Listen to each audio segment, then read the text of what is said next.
안녕하세요. 사용자 중심 디자인입니다. 생각보다 빨리 핫한 소재를 다루는 시간이 온 것 같습니다. 이번 영상은 지난 11월 8일 시행된 민간택지 분양가 상한제에 대한 영상입니다. 민간택지 분양가 상한제의 내용을 알아보고 분양가 규제의 변천 과정을 통해 유추해 볼 수 있는 큰 흐름을 알아보도록 하겠습니다. 각자의 유불리를 최대한 배제하고 아주 드라이하게 사용자 중심 디자인의 관점에서 접근하겠습니다. 8월 11일 시행된 민간택지의 분양가 상한제 공고를 보시면 분양가 상한제 적용지역 지정이란 제목이 나옵니다. 대상 지역은 서울 27개 동, 지정기간은 2019년 11월 8일부터 지정 해제 시까지, 지정 효력은 주택법 57조 분양가격 제한, 주택법 64조 전매 행위 제한 등입니다. 효력 발생 시기는 공고일부터입니다. 대상 지역입니다. 구단위가 아니고 동단위입니다. 주로 강남 상구에 몰려 있네요. 그만큼 분양가가 폭등할 가능성이 큰 지역이란 의미일 겁니다. 지정기간은 2019년 11월 8일부터 해제 시까지입니다. 주택시장이 안정화되면 풀린다는 것입니다. 상시적인 규제가 아닌 일시적이란 의미입니다. 지정 효력이 주택법 57조 분양가격 제한과 67조 전매행위 제한, 분양가 상한제 지역 지정에 따른 기타 관계 법령입니다. 주택법 57조 분양가격 제한에는 해당 지역 분양가 산정 방법이 있습니다. 해당 지역이 공공택지와 필요시 지정할 수 있는 민간택지로 되어 있습니다. 이번에 지정된 서울 27개 동이 필요시 지정된 민간택지 대상 지역입니다. 분양가 산정 방법은 택지비, 공사비, 간접비, 기타 비용을 더해서 정해집니다. 공사비, 간접비, 기타 비용의 항목들은 실제 공사비와 비교해도 여유가 있는 편입니다. 문제는 택지비인데 산정 기준이 감정평가 가액에 비용을 가산한 금액입니다. 관련되는 분들의 기대치에 비해 낮은 산정 기준입니다. 주택법 64조는 전매행위 제한에 관한 규정입니다. 전매행위 제한에 해당하는 아파트는 10년 동안 매매가 불가능합니다. 당장 1, 2년의 단기적인 가격 변화가 아닌 10년 후에 중장기적인 가격 변화를 보고 판단해야 합니다. 어떠십니까? 이번 분양가 규제 대책이 얼마나 직접적인 영향이 있으십니까? 무리를 해서라도 발을 들여놓는 것이 좋을까요? 아니면 남의 얘기라고 무시해도 되는 것일까요? 시청자분들의 판단을 돕기 위해 최대한 통계와 지표를 바탕으로 말씀드리겠습니다. 분양가 규제의 변천 과정을 알아보겠습니다. 1977년 분양상한제라는 제도가 도입됩니다. 당시 중동붐으로 유입된 자본이 부동산 시장에 유입되면서 아파트 가격이 급등하는 사회 문제로 이슈화되었습니다. 이에 정부에서 분양가를 획일적으로 정하는 분양가 규제가 시행됩니다. 이러한 획일적 규제는 주택 공급 위축으로 돌아와 결국 80년대 말 전세가 폭등이라는 부작용을 일으킵니다. 1989년 건설업체 요구와 정부의 200만호 주택 공급 목표를 달성하기 위해 분양가 규제를 폐지하고 분양가를 택지비와 건축비에 연동시키는 원가 연동제를 시행합니다. 이러한 변화에도 1990년대 중반부터 도산하는 건설업체가 등장하고 외환위기에 주택시장이 침체되어 미분양이 급증하게 됩니다.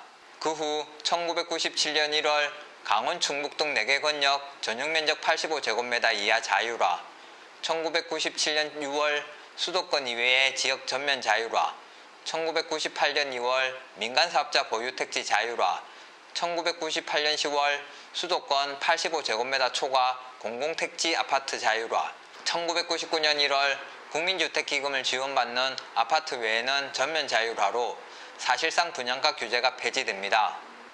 전면 자율화는 이후 분양가 급등으로 이어졌습니다. 아파트 분양가의 상승으로 인해 주변 주택가격이 상승하고 다시 분양가가 상승하는 악순환이 나타났습니다. 수도권 아파트의 상승은 지방 아파트의 상승에 영향을 주었고 이런 현상은 전국적으로 일어나게 되었습니다. 2005년 3월 분양가 상한제가 다시 도입됩니다. 공공택지 85제곱미터 이하 주택을 시작으로 2006년 2월 공공택지 85제곱미터 초과 주택, 2007년 9월 개정된 주택법에서 분양가 상한제의 대상 및 분양가 산정 방법을 규정하게 되었습니다. 공공택지 외에 민간택지에 대해서도 시장의 상황에 따라 분양가 규제가 가능하도록 법적 토대를 마련하였습니다. 그리고 2019년 11월 서울 27개 동의 민간택지에 대한 분양가 규제가 시행되었습니다. 분양가 규제 정책은 주택시장의 변화에 따라 규제가 없던 시기에서 획일적 규제로, 획일적 규제에서 점진적 자율화로, 이후 다시 점진적 규제로 바뀌었고, 이번에 일부 지역의 한시적인 민간택지 분양가 상한제 조치가 나왔습니다. 분양가 규제의 변천 과정을 보면 자율화에서 규제로 돌아선 시점이 2번, 규제에서 자율화로 돌아선 시점이 1번 있었습니다. 2번의 규제 강화로 돌아선 계기는 모두 분양가 폭등이었고, 1번의 규제 완화로 돌아선 계기는 주택 공급 부족과 주택 경기 부양이었습니다. 이번에 시행된 민간택지 분양가 상한제와 같은 단기적인 조치는 시장의 상황에 따라 자주 있었습니다. 현재의 아파트 분양가 규제의 흐름이 완전 자율화로 바뀌는 상황이 일어날 것 같습니까?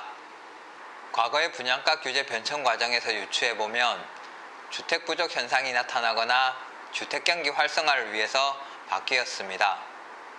여기서 잠깐 2015년 통계를 보겠습니다. 우리나라 가구 수는 1956만 가구, 주택 수는 1637만 호, 주택 중 아파트 비율이 59.9%입니다. 뉴스 보도를 보면 주택 보급률이 100%를 넘었다고 하는 것은 다가구 주택이 단독주택으로 분류되니 주택 보급률은 어느 정도 맞는 것으로 보입니다. 그리고 주택 중 아파트의 비중이 과도하게 높게 나옵니다. 여담이지만 가끔 출장을 다니다가 인구 밀도가 높은 도시가 아닌 곳에서 20층 이상의 아파트가 있는 것을 보고 우리나라 사람들이 아파트 형태의 주거를 많이 선호하는구나 생각했습니다. 본론으로 돌아와서 아파트 분양가가 완전 자율화가 되는 경우의 수를 따져보도록 하겠습니다. 첫째, 절대적인 주택의 부족. 통계에서 보듯 절대적인 주택의 부족은 아닌 것 같습니다.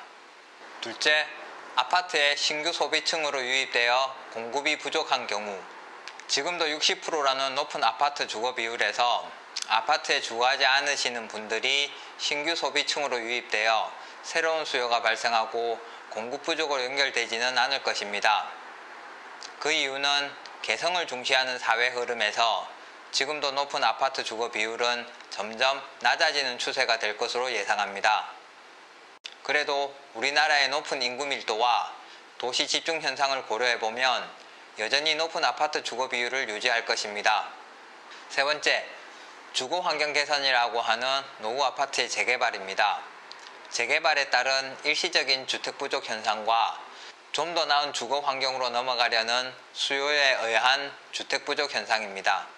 이 경우 재개발 조합원 분양 외 일반 분양의 수요층은 어느 정도 수준 이상의 주거 환경을 영유하고 있는 소비층입니다. 주택에 대한 선택지를 하나 가지고 있으신 분들입니다.